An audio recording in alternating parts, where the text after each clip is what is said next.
Men Farg'ona Temurbeklar maktabi Harbiy akademik litseyning o'quvchisi Qorabek Hasanboyman. Bugun sizlarga xalqimizning buyuk g'alaba uchun qo'shgan hissasi haqida hikoya qilaman. Xalqimiz g'alaba va hurriyat uchun bir safda edilar. Ikkinchi jahon urushi 1939-yil 1-sentyabrda boshlandi. Urush boshlanganda O'zbekistonda 6,5 million aholi yashar edi. Shundan 2 milliondan ziyodi frontga ketdi. 1,5 milliondan ortiq hamyurtimiz urushga safarbar etilgan. Ularning 1,5 milliondan ortig'i halok bo'ldi. 133 ming kishi bedarak yo'qoldi. 60 mingdan ziyodi nogiron bo'lib qaytdi. Ikkinchi jahon urushi yillarida 200 mingdan ziyod o'zbekistonlik askar va ofitserlar jangovar orden va medallari bilan taqdirlanishdi. Ulardan 301 nafari Sovet Ittifoqi qahramoni unvoniga, 70 nafari uchala darajadagi Islom ordeniga sazovor bo'ldi. Harbiy xizmatda bo'lgan minglab o'zbekistonliklar turli hududlar mudofaasida ishtirok etdi. Xususan, Brest qal'asi mudofaasida Avazmat Niyozmatov halok bo'ldi. 1941-yili yozida Samarqandda tuzilgan motorlashtirilgan diviziya Yelniya yaqinida jangga kirdi. O'qchi diviziya sifatida tashkil etilib, Moskva atrofidagi janglarda qatnashdi. Uning asosiy qismi oktyabr oyida Vyazma shahri atrofida qurshovda qolib halok bo'ldi. O'zbekistonda 9 ta alohida o'qchilar brigadasi, 5 ta kavalyera diviziyasi tashkil etildi. Brigadalar va diviziyalar tarkibi mahalliy millatlar vakillariga mansub 40 yoshdan katta bo'lmagan, sog'lom va baquvvat kishilar bilan to'ldirildi. 1942-yil va 1943-yil boshlarida 90 va 94 alohida o'qchi brigadalar Moskva mudofaasi va Stalingrad janglarida ishtirok etdi. Ko'ngillilar, chaqiruv yoshidagilar ham frontga safarbar etildi.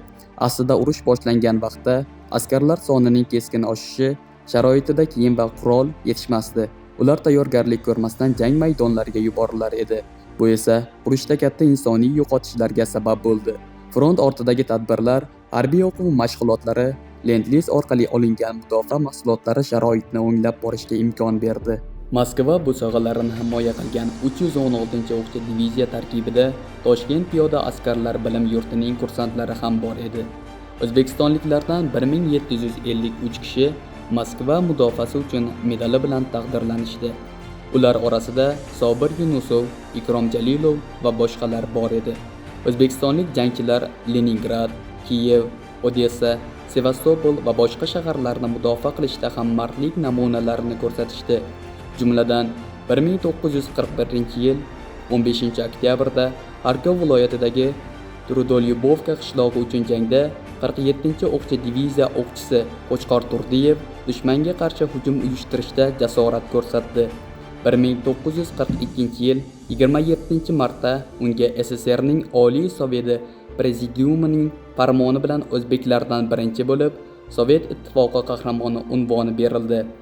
Zebo G'aniyeva Moskva uchun janglarda hamshira, minomyotchi va pulemyotchi sifatida ishtirok etdi. Keyin qisqa muddatda u snayperlikni o'rganib oladi va Leningrad yo'nalishidagi janglardan birida og'ir yarador bo'ladi. Bunga qadar Zebo G'aniyeva 129 nafar fashistni yo'q qilgan edi.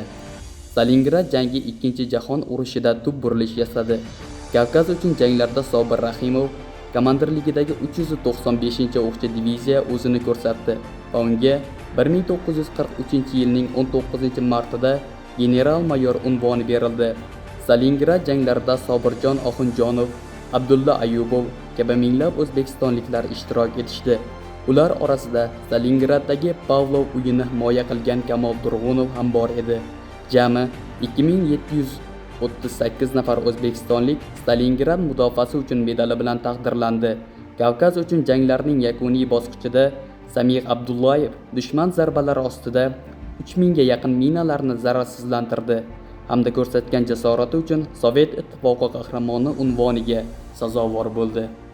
Don daryosining o'ng qirg'og'idagi Kletskiy qishlog'i yaqinidagi tepaliklardan biri uchun jangda Mikhail Kapriyevov boshchiligidagi 11 kishi 300 nafar dushmanni yo'q qilishga muvaffaq bo'ldi.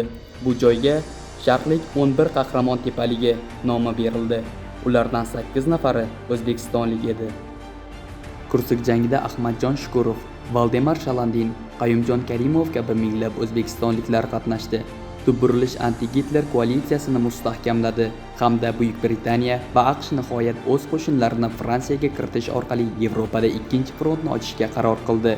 O'zbekistonliklar Dnepr daryosini kechib o'tishdagi janglarda oldingi saflarda bo'lishdi. Boy Sergashev, Qudrat Suyunov kabi ko'plab o'zbekistonliklar Sovet ittifoqi qahramoni bo'lishdi. Sovet ittifoqi qahramoni Abdulla Qurbonovning razvedkadan dushman kuchlari joylashuvi haqida muhim ma'lumotlarni keltirishi hal qiluvchi jangovar operatsiya boshlanishiga xizmat qildi. 1944-yil yozida Belorussiyaning fashistlardan ozod qilinishida Shodi Shoimov vafotidan keyin Sovet ittifoqi qahramoni berilgan. Eson Jovboriyev kabi minglab o'zbekistonliklar jasorat ko'rsatishdi. Partizanlar orasida ham G'anitoy Toshniyozov, Luqmon O'roqov kabi o'zbekistonliklar ko'pchilikni tashkil etardi. Razvedkachi partizan Mamadali Topivoldiyev esa Sovet ittifoqi qahramoni unvoniga sazovor bo'ldi. 1944-yili Sovet ittifoqi o'z hududini to'liq ozod qildi. Sovet qo'shinlari Sharqiy Yevropaga kirib keldi. 6-iyunda ikkinchi front ochildi. O'zbekistonliklar Polsha, Ruminiya, Bolgariya, Yugoslaviya, Chexoslovakiya, Vengriya, Avstriya mamlakatlarini ozod qilishda qatnashdi. Asirlikka tushib qochishga muvaffaq bo'lgan o'zbekistonliklar ham Yevropadagi qarshilik ko'rsatish harakatida faol ishtirok etishdi. Italiyadagi qarshilik ko'rsatish harakat qatnashchisi Ahmadjon Mamajonovga qahramon maqomidagi vatanparvar guvohnomasi berildi. Fransiyadagi harakat qatnashchilari Hoshim Ismoilov, Tojboy Ziyoyevlar orden bilan taqdirlanishgan. 1945-yil 25-martda Polshaning Danzig shahri uchun bo'lgan jangda general-mayor Sobir Rahimov og'ir yarador bo'ldi va ertasiga vafot etdi. Unga 1965-yili Sovet ittifoqi qahramoni unvoni berildi. Shuningdek, Polsha ozod etishda Ahmadjon Qurbonov, Amirali Saidbekov ham qahramonlarcha halok bo'ldi. 1945-yil 16-aprelda boshlangan Berlin operatsiyasida o'zbekistonliklar jasorat namunalarini ko'rsatishdi. Oder daryosini Botir Boboyev birinchilardan bo'lib kechib o'tdi. 1945-yil 23-aprelda Berlin osmonida kuzatuvchi uchuvchi Flis Nurpesov halok bo'ldi. Berlin operatsiyasi 8-may kuni Germaniyaning so'zsiz taslim bo'lishi bilan yakunlandi. Shu kuni fashistlar Germaniyasining kapitulyatsiyasi haqida akt imzolandi. Mazkur akt hamda g'alaba bayrog'i o'ramini Berlindan Moskvaga 9-may tongida olib kelgan uchuvchilar safida o'zbek Abdusamad Taymetov ham bor edi. 9-may SSRda g'alaba bayrami deb e'lon qilindi. Говорит Москва. Германия полностью разгромлена. Поздравляю вас с победоносным завершением Великой Отечественной войны. Вечная слава героям, павшим в боях за свободу и независимость нашей Родины. Да здравствует победоносная Красная Армия и военно-морской флот!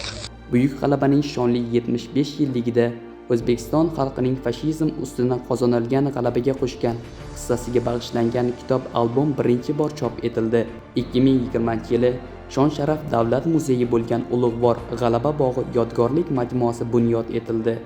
Mazkur bog'da shu kuni o'tkazilgan tantanali marosimda O'zbekiston Respublikasi Prezidenti Shavkat Mirziyoyev so'zga chiqib, xalqimizning 2-jahon urushida qozonilgan g'alabaga qo'shgan hissasiga oid yangi tarixiy ma'lumotlarni e'lon qildi.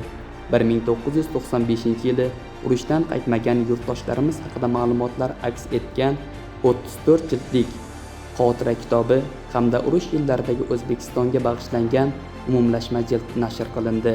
Ularning nomlari 1999-yili Toshkent shahrida bunyod etilgan xotira maydoni ayvonchalar tokchalariga o'rnatilgan temir kitoblarga muhrlandi.